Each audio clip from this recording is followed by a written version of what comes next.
Graça e paz, irmãos amados, estamos aqui novamente para mais um estudo da palavra, né? Escolinha Bíblica Dominical. E hoje nós temos o tema depressão. E vamos dividir, primeiro, entendendo a depressão, o segundo, as causas da depressão.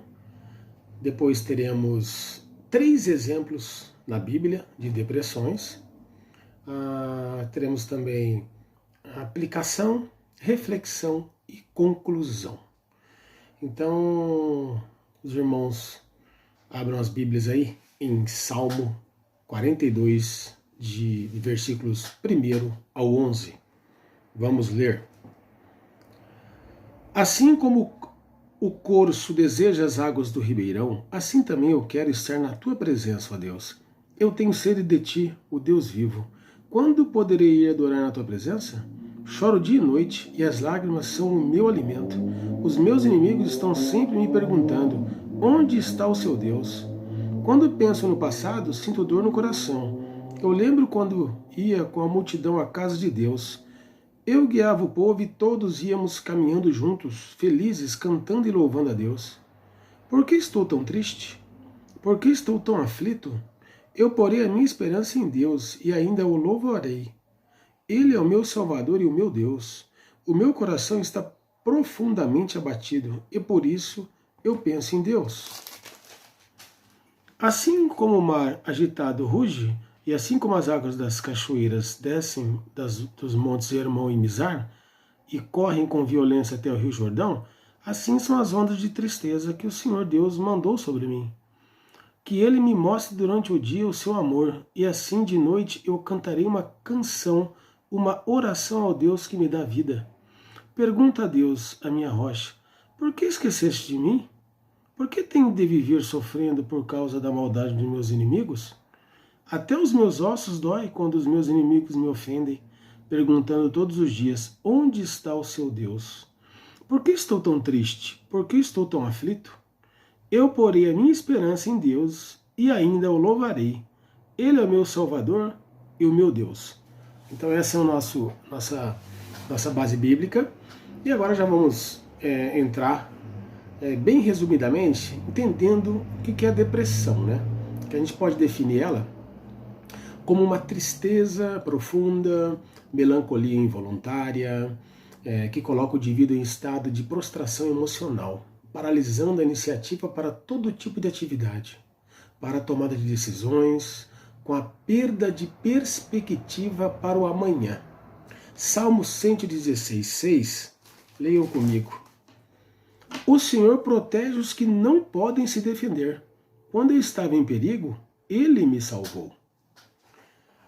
Causas da depressão. Primeiro precisamos considerar que somos corpo, alma e espírito. E dessa forma pontuar que um problema físico pode causar um problema emocional e vice-versa. E um problema espiritual ele também pode desencadear um problema físico e emocional. Enfim, reagimos às questões da vida de muitas maneiras e depressão pode ser uma delas. Vamos ver algumas situações que podem levar a pessoa a desenvolver os sintomas da depressão. Quais seriam essas situações? Problemas relacionados com a glândula tireoide é uma delas. Hipoglicemia é outra. Alguns tipos de alergia. Período pré-menstrual para algumas mulheres. Período pós-parto para outras mulheres. Uso prolongado de alguns antibióticos e algumas medicações como quimioterapias, né, e outras medicações. Experiência de perda de pessoas queridas, muito íntimas, né, muito chegadas. Desajustes financeiros, falta de emprego, situações que fogem ao controle e à incapacidade de resolvê-las. Isso pode causar depressão. Rompimento de relacionamentos nos quais a dependência era muito forte. Experiências amargas na infância, como traumas, abusos físicos, né, verbais, como maus tratos também, uso de drogas, excesso de álcool, pecado não confessado, dureza de coração, alterações nos níveis de serotonina, que é uma substância que age diretamente no cérebro, agindo diretamente no controle do humor e das sensações de bem-estar. Se ocorrer eventos que provoquem alteração dessa substância, né, a concentração dessa substância no cérebro, leva a pessoa à depressão. Então listei algumas causas, tá? Situações que podem levar os seres à depressão. É importante salientar que somos pessoas diferentes. Cada um, né, tem uma suscetibilidade, com reações variadas, né, em relação à medicação, enfermidades. Assim, o nível de depressão ou seu surgimento, ele varia de indivíduo para indivíduo. Em relação ao pecado, afastamento de Deus, né, vamos chamar assim, a palavra nos mostra que a alegria da salvação e a paz que a comunhão com Deus nos traz são perdidas. Vamos ler agora o que fala, que diz em Salmo 32, de 3 a 7. Acompanhem comigo. Enquanto não confessei o meu pecado, eu me cansava, chorando o dia inteiro. De dia e de noite, tu me castigastes, ó Deus, e as minhas forças se acabaram, como o sereno que seca no calor do verão. Então eu te confessei o meu pecado e não escondi a minha maldade.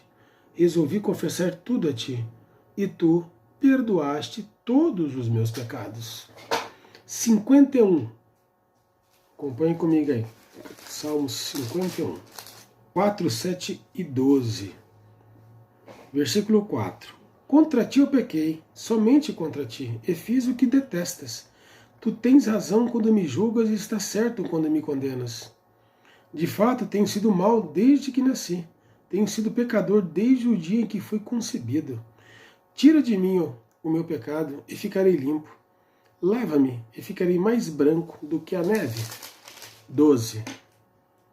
Dá-me novamente a alegria da tua salvação e conserve em mim o desejo de ser obediente. Então, o que podemos, com essas causas, né? E com a palavra de Deus nos confortando, uma aplicação bem simples para nós. Devemos observar que a Bíblia não usa o termo depressão. Na palavra você não acha o termo depressão. O que percebemos é como Deus cuidou das pessoas que apresentaram os sintomas dessa doença, mostrando a possibilidade de se retomar a esperança e a vontade de viver. Isso é bem claro na palavra, que a gente vai ver com alguns exemplos de personagens. Algumas pessoas na Bíblia que tiveram tristezas profundas, tiveram seus momentos de desânimo, vontade de desistir, chegando a ponto de querer a morte. Primeiro exemplo, quem lembra? Quem lembra do primeiro exemplo? Coloquei aqui o primeiro exemplo como depressão por esgotamento físico, emocional e espiritual. Quem lembra dessa personagem? Elias. Todos lembram de Elias. Está em 1 Reis, capítulo 19, do versículo 1 a 18. O profeta, ele enfrentou situações tensas, fez uma obra maravilhosa no Monte Carmelo. Todos lembram. Ele enfrentou sozinho 450 profetas de Baal. Ali Deus provou seu poder, por meio da vida do profeta Elias, um homem de extraordinária fé. Entretanto, uma ameaça somada ao cansaço físico levou Elias ao quê? Ao esgotamento, que trouxe depressão à sua vida. 1 Reis 19, versículo 2 e 3. Vamos ler. Aí ela mandou um mensageiro a Elias com o seguinte recado: que os deuses me matem, se até amanhã, a esta hora, eu não fizer com você o mesmo que fiz com os profetas. Elias ficou com medo e, para salvar a vida, fugiu com seu ajudante para a cidade de Berseba, que ficava na região de Judá. Deixou ali o seu ajudante. Então Deus abençoou ele, derrotou 450 falsos profetas de Baal, e de repente uma palavra da Jezabel, ele estava esgotado fisicamente, mentalmente, emocionalmente, e deu no pé. Quer dizer, caiu em profundo medo e correu para as montanhas. Então, ele fugiu sem um amigo para dividir as cargas. Porque aqui, você vê que ele, aqui fala na palavra que ele foi e não quis saber do amigo não, 19:3, ó, acompanha comigo, ó. Elias ficou com medo e para salvar a vida fugiu com seu ajudante para a cidade de Berseba, que ficava na região de Judá. Deixou ali o seu ajudante, deixou e foi embora. Então, o que aconteceu com Elias? Ele perdeu a capacidade, né, de reagir, prostrou-se e pediu para si a morte. Não viu possibilidade para o futuro. 19:4, acompanhe comigo.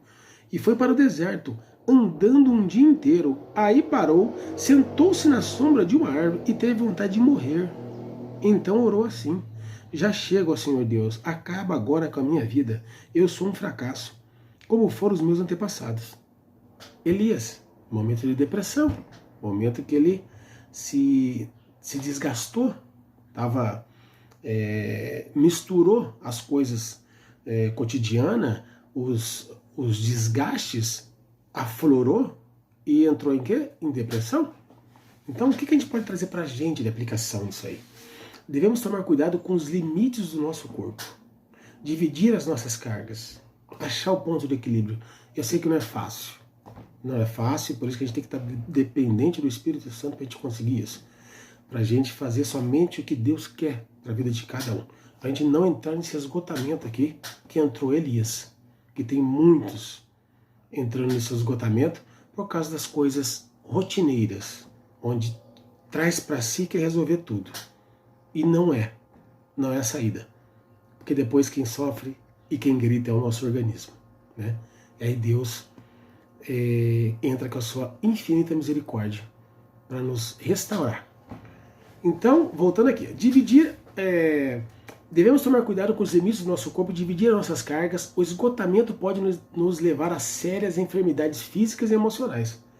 E até aquele Elias, que conhecia profundamente o poder de Deus, experimentou essa angústia. Todos conhecem a história. Outro exemplo, depressão por problema físico. Quem lembra? Quem lembra da Ana? 1 Samuel, capítulo 1, do versículo 1 ao 18. Ana experimentou uma tristeza profunda por seu problema de saúde que não lhe permitia engravidar. Somando a pressão psicológica que sofria por parte da esposa, né, de Eucana, que era Penina, não podemos esquecer da Penina, né, que sempre estava cutucando a Ana. Então, imagine ela psicologicamente, mentalmente, sempre afetada, né? Ana tinha momentos de profunda tristeza que se repetiam de ano em ano. Não lhe faltava o amor do marido, nem a expressão de carinho especial dele. Mas essa atitude tão bonita de Eucana não lhe aliviava o peso no coração. Então, no auge de sua dor, nem tinha força nos lábios para expressar sua queixa diante de Deus. Deus entrou o quê? Com a providência, que foi no tempo dele. Se a gente pegar aqui 1 Samuel capítulo 1, 10 e 13, acompanhe comigo. Aí Ana se levantou aflita e chorando muito orou a Deus o Senhor e fez essa promessa solene: ó Senhor Todo-Poderoso, olha para mim, tua serva, vê a minha aflição e lembra de mim. Não esqueças a tua serva. Se tu me deres um filho, prometo que eu dedicarei a ti por toda a vida e que nunca ele cortará o cabelo.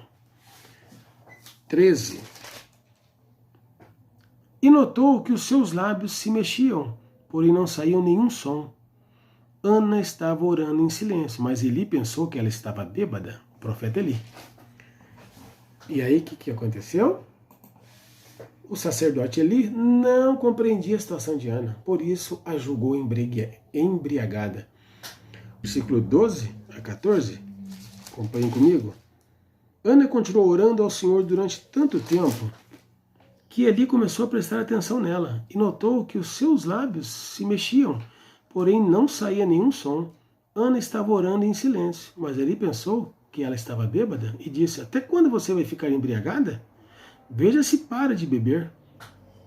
Olha aí, Ana, de tão assim, desejosa, de tanto buscar na profundidade, ela só mexia os lábios ali, querendo que Deus fizesse esse milagre. E ele fez.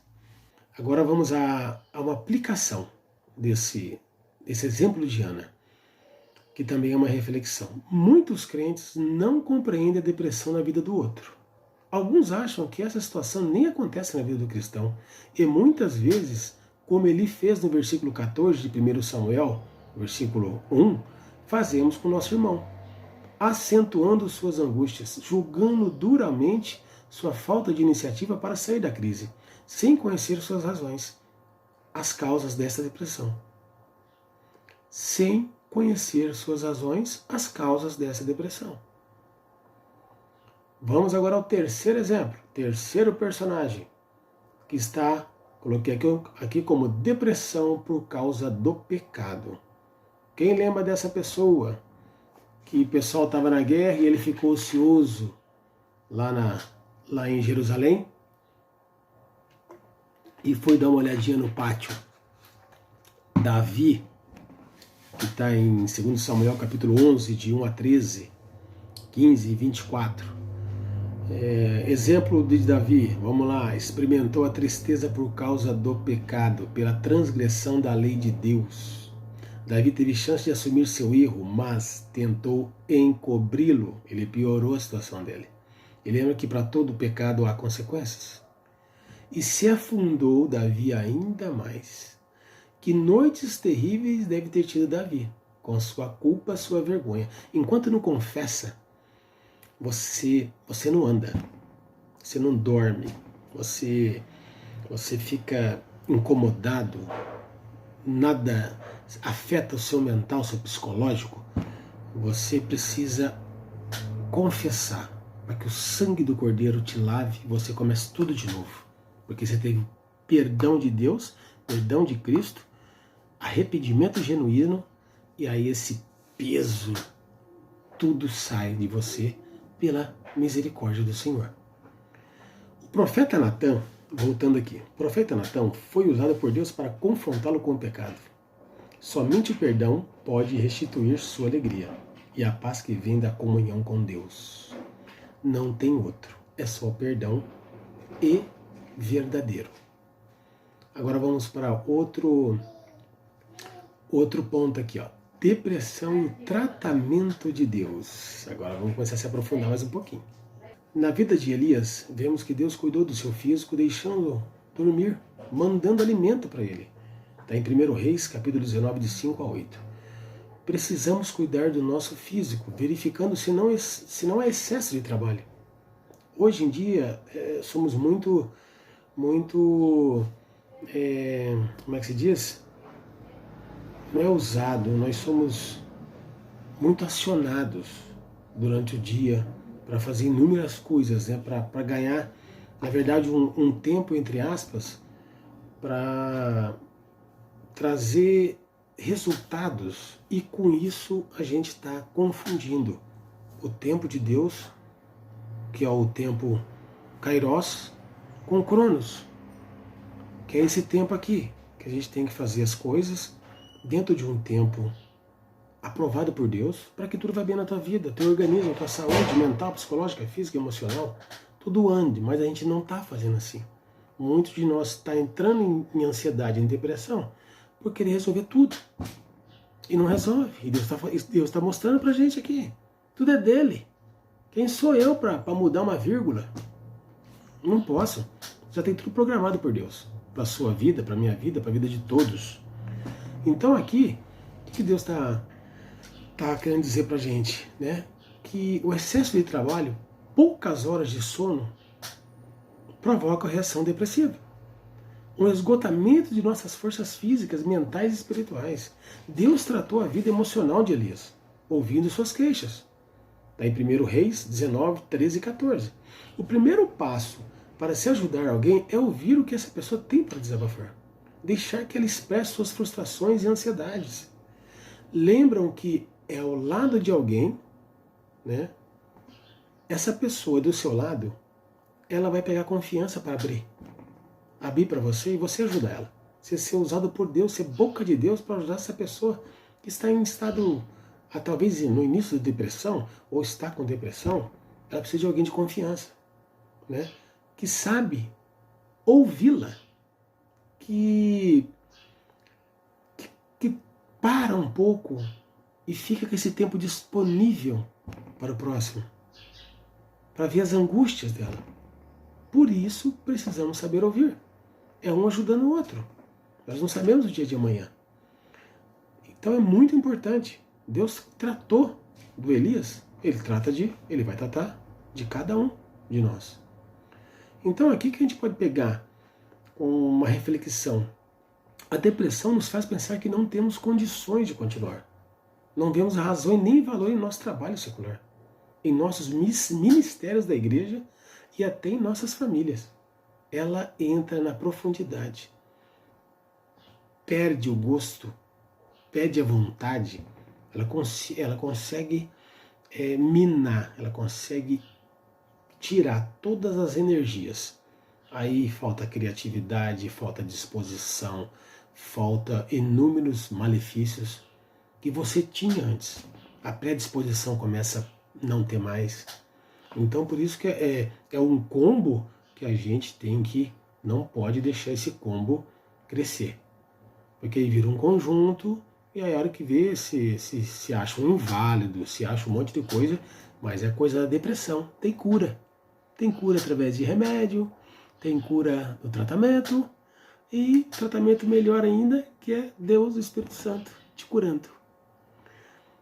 Sentimos que estamos sozinhos em tal situação, mas Deus pode nos fazer ver outra realidade. Ele pode e quer resgatar nosso amor próprio, nossa identidade no corpo de Cristo e nos fazer caminhar. Na vida de Ana, depois que o sacerdote ouviu a razão de sua angústia e passou a conhecer o motivo daquela situação, Deus ousou para dar a ela uma palavra que abençoou seu coração e lhe restaurou a esperança. 1 Samuel, capítulo 1, versículos 17 e 18. Isso eu quero ler. Então ele disse: vá em paz, que o Deus de Israel lhe deu o que você pediu. Que o Senhor sempre pense bem de mim, respondeu ela, Ana. E saiu, então comeu alguma coisa e já não estava tão triste. Esse momento nos leva em Provérbios. Provérbios, acompanhem comigo aí, Provérbios 16, 24. As palavras bondosas são como mel, doces para o paladar e boas para a saúde. O que nós podemos tirar disso aqui? Que Ana estava no templo, ali foi alcançada e abençoada por Deus. Por isso que a importância, né? De não só você ter o seu particular com Deus, né? Em orações, em reflexões, em meditações, mas também está ali na casa, no templo do Senhor, né? Para congregar. A casa de Deus é o melhor lugar para se estar e receber a sua palavra, que é viva e verdadeira, que cura e renova as nossas forças.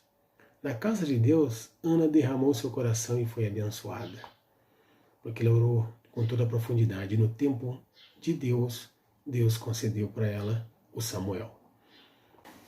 Agora vamos ver a depressão e o tratamento de Deus com o rei Davi. O rei Davi ele tomou aqui uma atitude de arrependimento e confissão diante de Deus. 2 Samuel 12 e 13. Vamos ler aqui comigo. Então Davi disse: eu pequei contra Deus, o Senhor. Natã respondeu: o Senhor perdoou seu pecado, você não morrerá. Então, arrependimento. O perdão de Deus, amados, resgata nossa alegria, as acusações não nos perturbam mais. Por que não perturba mais? Vamos ler 1 João, capítulo 1, versículo 9. Mas, se confessarmos os nossos pecados a Deus, Ele cumprirá a sua promessa e fará o que é correto. Ele perdoará os nossos pecados e nos limpará de toda maldade. Então é só confessando os pecados e, novamente, você é lavado pelo sangue do Cordeiro e tudo se faz novo. sai peso, sai todas as angústias, sai as preocupações, sai os pensamentos errados, negativos, os cruzamentos, as acusações que não existem. Depois que é lavado pelo sangue, não tem mais acusação nenhuma, porque você é perdoado. É o que Davi fez. Pediu perdão e Deus perdoou ele de suas falhas. Vamos agora fazer uma aplicação desse exemplo de Davi. Deus usa a nossa vida para abençoar os outros, para ajudar e sermos ajudados em momentos de enfermidades físicas, emocionais ou espirituais. Mas somos limitados e não podemos assumir a responsabilidade completa por uma situação alheia. Paulo nos ensina em Gálatas capítulo 6, de 2 a 5, que devemos levar as cargas uns dos outros e não os fardos. Com certeza não seríamos capazes de suportar e caminharmos para uma frustração por fracassar nos esforços.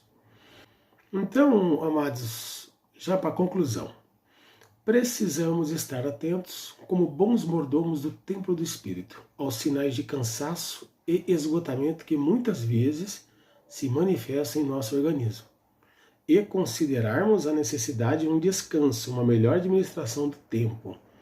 Se estiver passando por essa situação, procure uma pessoa, alguém temente a Deus, para pedir ajuda. Lembre, essa pessoa tem que ser uma pessoa de confiança. Não pode ser qualquer pessoa. Tem que ser uma pessoa que tem temor a Deus, para ter entendimento, para te ajudar, para ser usada pelo Espírito Santo. Procure um médico e faça os exames de rotina se houver dúvida de sua condição física. Mas não se afaste da igreja, pois Deus tem poder de cura que começa pela alma rendida a Jesus Cristo. Caso conheça alguém em depressão, seja bênção nessa vida. Esteja ao lado para ouvir, orar, dar a palavra agradável que pode mudar a situação e trazê-la ânimo. Encoraje essa pessoa a procurar ajuda profissional, se houver condições e necessidade. Valorize os profissionais cristãos da área de psicologia e saúde, porque além de terem conhecimento mais profundo das enfermidades, possuem informação que muitos de nós não temos. Ainda conhece aquele que levou sobre ti todas as nossas enfermidades. E para terminarmos, em Isaías 53 é relatado que Jesus levou sobre si nossos fardos e enfermidades. Ele conhece as angústias do ser humano, porque as experimentou enquanto homem. Por isso, creio que o poder dele pode curar enfermidades de qualquer natureza. E aqui chegamos ao fim, amados. Viva Jesus e que a gente realmente estejamos 100% dependentes do Espírito Santo. Porque eu sei que 90% dos nossos problemas ele vai ser resolvido se a gente deixar o Espírito Santo no controle e não nós. As enfermidades vão embora, ele renova e nos dá cada vez mais a leveza do andar. Fica com Deus, logo voltamos. Um abraço e bom domingo.